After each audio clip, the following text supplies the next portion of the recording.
Bienvenue à la station balnéaire de Dayani. Cet hôtel compte de nombreux lits vides, comme beaucoup d'autres, tout le long des plages kenyanes. C'est une de nos plus grandes chambres.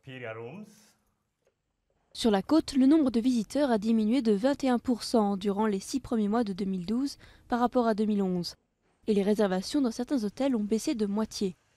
Plusieurs compagnies aériennes ont aussi arrêté leurs vols directs en provenance d'Europe. Le Royaume-Uni est en pleine récession et il constitue le principal marché touristique au Kenya. L'Italie est en crise et bataille elle aussi avec la récession, ce qui fait que le nombre de visiteurs italiens est en baisse d'environ 50%. Mais l'industrie touristique kenyane ne souffre pas que de la crise européenne. Ces dernières années, des touristes ont été kidnappés sur la côte kenyane et amenés en Somalie. Des habitants ont subi des attaques à la grenade et il y a 2 semaines, des émeutes et des affrontements communautaires ont fait des dizaines de morts dans le sud-est.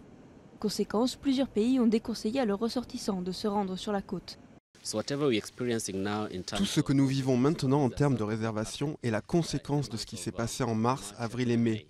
Et tout ce qui se passe maintenant va affecter nos réservations pour les mois de décembre, janvier et février.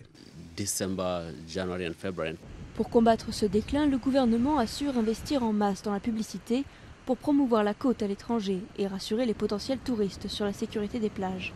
Il vise aussi de nouveaux marchés comme la Chine, le Japon ou l'Inde. Nous avons aussi lancé des campagnes marketing agressives en Afrique afin d'attirer des touristes kenyans et d'autres pays, car nous devons aussi puiser dans le marché que constituent nos voisins. Mais les professionnels du tourisme ne perdent pas espoir. Contrairement à la côte, le reste du Kenya accueille de plus en plus de visiteurs, notamment grâce aux immenses parcs naturels. Et sur la côte est, c'est l'occasion de profiter des rabais pour les touristes moins fortunés.